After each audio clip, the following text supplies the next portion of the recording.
do that with such an incredible cast and crew, and I really hope you guys enjoyed the film tonight. Thank you.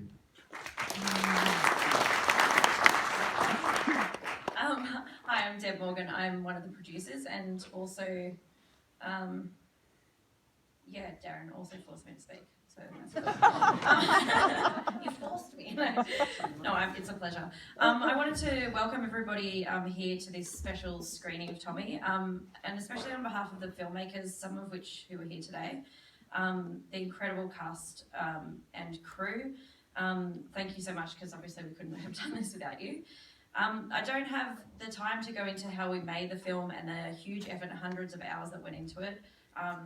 It was an absolute miracle, I think, that we pulled it off in 5 days, including shooting on a submarine out in the water with child actors, which I had many sleepless nights on in the lead up, but no one got harmed, so that was good. But in terms of the message and themes, I would just like to say it's been a huge honour to be able to go on this journey with Darren, and thank you for taking me on it, and be able to, I guess, get in behind the scenes of the industry that helps children so much in this country. I think it's true to say that there needs to be a huge shift in institutions and organisations in terms of the way that we support children through trauma, and indeed the parents and individuals that go through this crisis, because as you all would know, children turn into adults. But also I think we really need to take a look at ourselves, and the things really need to change on a personal level. We all need to be better. We all need to listen properly and give space to children and to adults who have gone through trauma. And I think it's through films like this and the To Be Loved network that we can hopefully shed light on these really important scenes and start a conversation with each other. So thank you.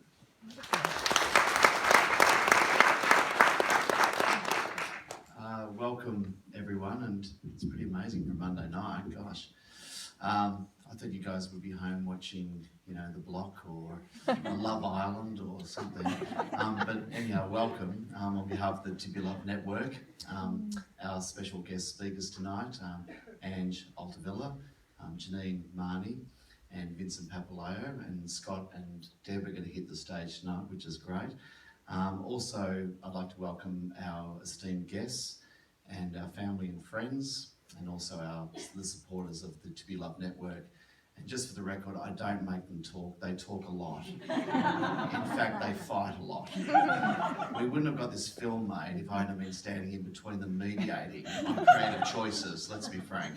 But in any event, our charity, on a serious note, our charity came about due to what we saw as lacking in the family law landscape.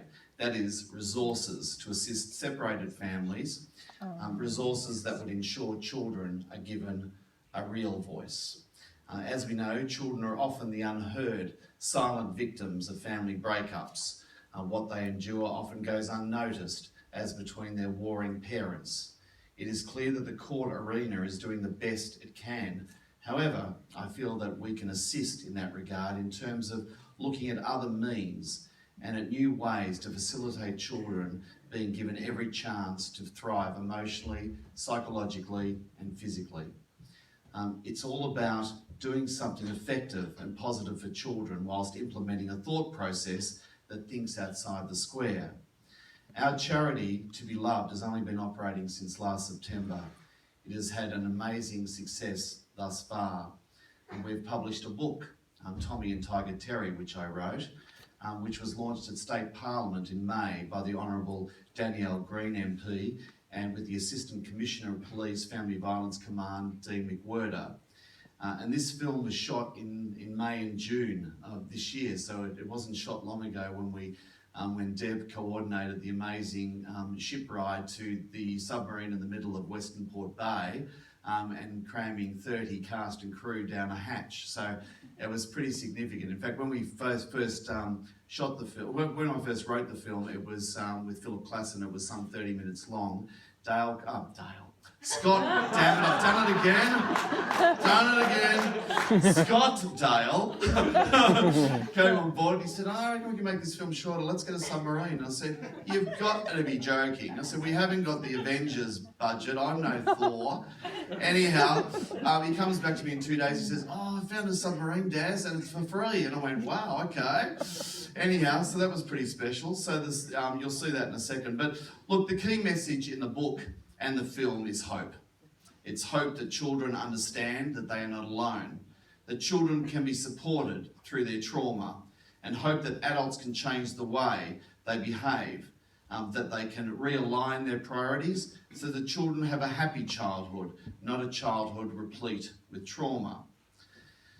Now, this film was shown recently in Sydney at the AFCC conference, the Association of Family and Conciliation Courts. Since then, we've been flooded with requests all around the continent. It's been quite extraordinary. When you think about it, this film hasn't been released to festivals around Australia or internationally at this time. But we've had requests. I just had a request last week that Tommy be included as a resource in the Sydney Family Court Library for family consultants. Family Pathways from Darwin, Sydney and Melbourne have requested screenings of this film. It was also commissioned at this week's Safe Children's Conference in Sydney for Child Domestic Violence Victoria. And what resonates with these and many other requests is the need for this type of resource to assist and educate families. Now I'm going to tell you a little bit about the film, but not too many spoilers, just to set the mood for you. By way of introduction to the film, Tommy awaits at a contact changeover between his mum and dad. He's anxious.